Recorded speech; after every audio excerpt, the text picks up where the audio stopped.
Hey everyone, welcome back to another video. Today we're going to be talking about climate change. Yes, it's a subject that I don't really cover too much, if at all, on this particular show. And today I'm touching on it mainly because we have a bunch of decided to do something that I never thought would actually happen. But it seems like in today's society, you think about something that won't actually go on, but it ends up going on anyway because you have a lot of lunatics running around, and it seems like lunatics are running the asylum, as it were, in today's society. Now, Just Up Oil are a bunch of lunatic protesters that go around spreading alarmism in regards to climate change, saying that we need to stop global emissions by a certain period of time. We need to force the government to do X, Y, and Z to meet our demands. And they go around basically desecrating priceless and really well-known objects. Why?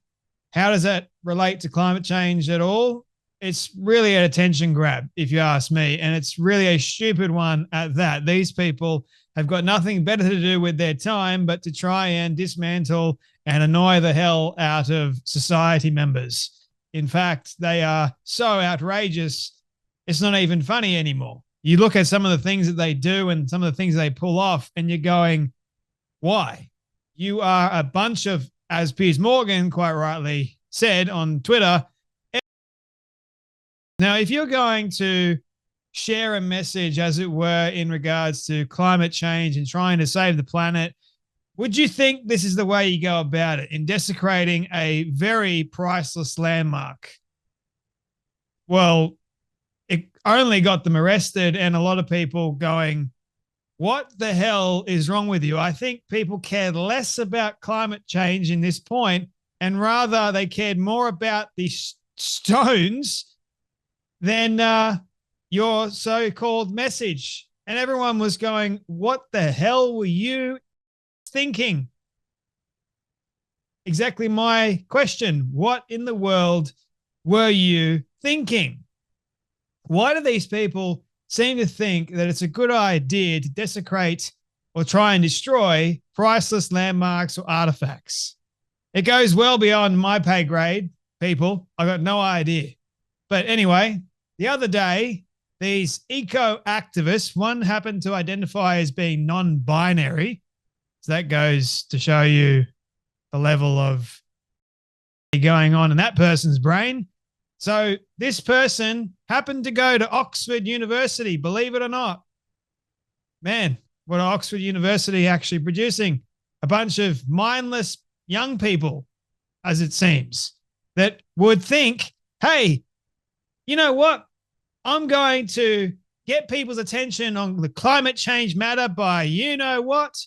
What's something that no one's ever thought about doing before? Desecrating Stonehenge. Let's go and do that. That's going to get attention for sure. Oh, it got attention, all right, but not the kind of attention you were hoping for. In fact, the complete opposite. Ended up getting this particular person arrested. And I hope that you sit in jail and you rot in jail for the longest time, because the less people we have on the streets in society causing unrest and total annoyance, the better, in my opinion. Sit in jail and have a think about your stupid decisions and stupid actions that have contributed nothing good or nothing healthy to our society. Now, some of the other things that these Just Stop Oil protesters do makes me go, you guys need a lot of help. Some of the things that these people do include harassing motorists. They sit in the roads with their signs and their banners. They're a menace to society. So, if you weren't aware, these two people decided to desecrate the 5,000-year-old Stonehenge, spraying it with orange substance. It's currently closed, and for damn good reason. Activists from the Just Stop Oil group targeted the prehistoric megalithic structure to demand the UK ends the use of fossil fuels by 2030. And again, I ask, what has Stonehenge got to do with fossil fuels? Or that anywhere close to that messaging? But you know what? It's because they're part of this activist group, Just Stop Oil, and so people would associate their lunacy and their stupidity with the likes of, oh, we've got to stop climate change. No, the first thing that I thought of when I saw this was, you pack of idiots, you effing morons, like Piers Morgan said. What in the world are you thinking? So Ian Miles Chong, still grey on Twitter, goes, this is the creature that damaged the Stonehenge today. They, them pronouns. Complete and utter you know what. We're going to demand the government give us what we ask for and give us what we want. And you know what? If they don't give it to us, we're going to desecrate Stonehenge. Priceless landmark in England. Like I mentioned a moment ago, throw them in the insane asylum and lock them in, throw away the key. So this is Nahim and Rajan. These are the two eco-activists who desecrated the 5,000-year-old Stonehenge monument, spraying it with orange paint. What should their punishment be? Well, can you see the looks in their eyes and the looks on their faces? The absolute alarmism. They're thinking that the world is going to end if the government doesn't step in and say, we need to reduce fossil fuels by X amount of time or date, which I think is absolutely ludicrous. We're being given all of these natural resources that are allowed to be used. Hence why they're called natural resources. We shouldn't stop using natural resources because we think, oh, we're damaging the Earth's atmosphere. I mean, if you want to look at the whole climate change argument and debate, you should be looking at China and India at the moment. They're the ones that produce the most amount of CO2 or emissions in the entire bloody world. But no, they're not doing anything. In fact, they're contributing more. They don't really care too much. But it's only the Western world, for some reason, and some countries over in Europe that want to get rid of farming because apparently the cows produce more carbon emissions than anything else. They want to get rid of the cars and switch to electric, which I'll have you know, electric vehicles will actually produce more CO2 and more emissions than petrol cars. Amazing that, right? Because they don't really think about the amount of electricity they're going to have to generate to charge up their vehicles. Where are they going to get all the electricity from? And you know what? That's just going to jack up the price of electricity. So we're going to be paying an enormous amount. And where's that electricity going to go? Exactly. It's going to go up, isn't it? Going to go up in the atmosphere. But of course, they don't really think too much about that. They're more concerned about, petrol cars or diesel cars. Let's get rid of those. And you know what we're going to do? We're going to tax them to absolute billio until they switch over to electric vehicles, even though electric vehicles are so bloody expensive. So you can't really afford an electric vehicle unless you're a millionaire. And even then, it's hard. So they're not giving us, they're telling us, you know what, we're going to tax you, but we're not going to give you access to the things that we want you to have access to in order to reduce emissions. So what are we supposed to do, man? What? It's ridiculous. And then here in Australia, we have got the argument on the table at the moment. If the new government comes in, which is the Liberal government, then they're going to, I don't know if this is true or not, because, different governments make many different promises and none of them actually end up being true, unless the only real argument that I think is true in many cases is that they're going to make society worse, even though they claim not to promise that, but that actually ends up being the case. So this new government wants to fund and build nuclear power plants, which I'm all in favor for. Nuclear power is so much more efficient and so much better for the environment. But they're like, oh, what are we going to do with the waste, nuclear waste? There's a lot of things you can do with it. You can package it up in these containers, I believe I've heard. And you've got all these things called mini reactors too. Jordan Peterson had a guy on his podcast talking about mini reactors, which are incredible feats in technology. Mini reactors, man. But you know what? All these other countries like China, the US, some countries, Russia as well, they've got all these nuclear stations. And then we're building all these nuclear submarines. Why? Everyone's going, oh, nuclear is not safe. But yet it costs a lot less to run a reactor, and the reactor will run for forever, essentially. And all you got to do is make sure it doesn't melt down, which is not a hard thing to do unless you're, Homer Simpson. You got to be careful who actually operates the bloody thing. But still, that's my take on it. But they're going, oh, it's going to cost too much. You know what? We're spending so much money already on these so-called renewable energy sources, wind and solar. You know what? We need sun in order to power solar. We need wind to power the wind turbines. And by the way, the wind turbines actually are a menace to the environment as well as the animal ecosystem. Kill so many birds, those bloody wind things. It's crazy. So these climate alarmists are going, oh, we're doomed. The government's got to do X, Y, and Z. You know what we're going to do? We're going to get their attention by desecrating priceless artifacts. No, that's not the way you go about it. Oh, but it gets the media's attention. Guess what? The media is not reporting on the fact that you are protesting about climate change. They're reporting on the fact that you are total and utter lunatics. So does people in society. And wokeness goes, to save the planet, climate cultists just vandalized a prehistoric Stonehenge monument built 5,000 years ago. Now, here's what the non-binary woman who was arrested, here's what she had to say. Neve, I'm 21 and I'm a student at the University of Oxford.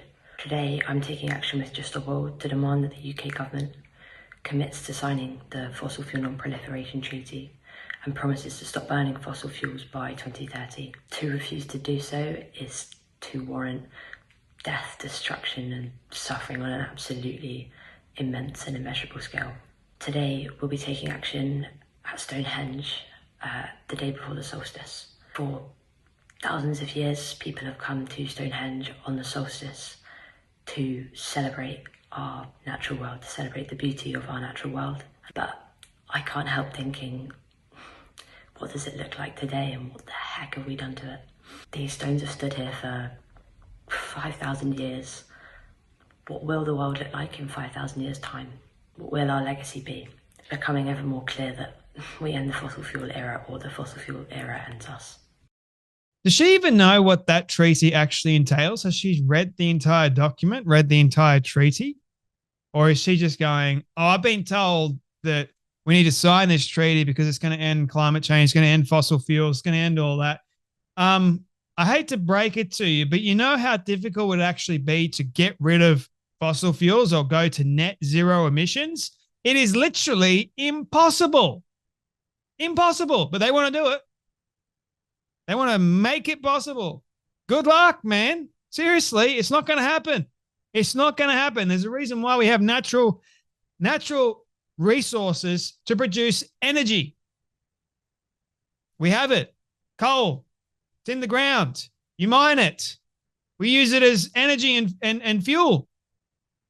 It's also a great thing to export, which gets us money, which makes us a richer country, which helps our economy. Oh, no, we're not thinking of that. Let's get rid of it. Gas as well.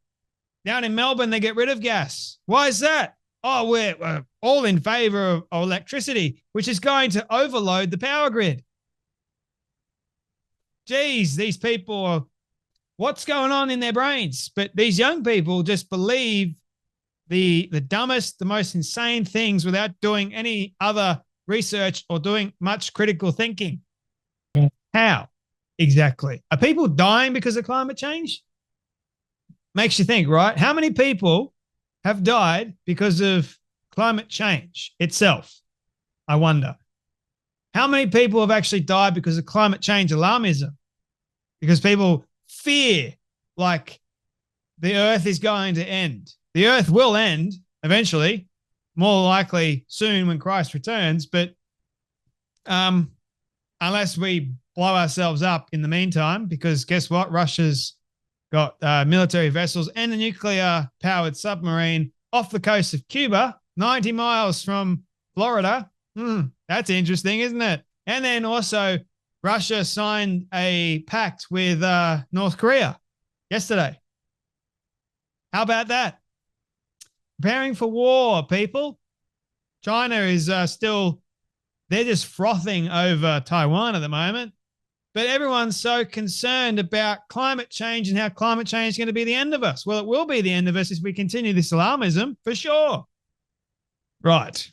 So we end the fossil fuel era, or the fossil fuel era ends us. More alarmism, more fear. She's 21 years old. I remember what I was like at 21 years old. I was a little bit of a brat and a lunatic. Didn't thought the sun shone out of my backside. I get it, right? You're very, very susceptible to certain things. Now, Stonehenge, no one really knows how it got there. I mean, there's theories as to how it got there. It's been there 5,000 years. It's a prehistoric megalithic structure on Salisbury Plain in Wiltshire, England, 2 miles west of Amesbury. It consists of an outer ring of vertical. Everyone's seen it, right? Like, it's a very iconic, famous set of stones that were put there that have stood there for thousands of years. And they haven't moved because of climate change or fossil fuels. Amazing, right? Makes you wonder, makes you think. Like, if climate change was actually as bad or as real as people are claiming that it is, wouldn't that mean that the ground that's holding these stones together, it would shift, it would move, the stones would be toppled over, all that sort of stuff? No, the stones have stayed there for thousands of years, and hopefully for a lot longer. That's if we don't blow ourselves up in the meantime. But anyway, the alarmism is really, really crazy, if you ask me. Now, there's another video that I saw of them actually doing the horrific act. So here is the video. You have this one lady that goes, no, no, no, you need to stop. And she rushes up to the people, try and stop them. But no one else tries to stop them. I wonder how many people are actually there watching this all unfold. Here's a guy, he's trying to get the paint off, but no one's stopping the non-binary chick. Like, well, she tries, but it doesn't really work too well. But I mean, come off it.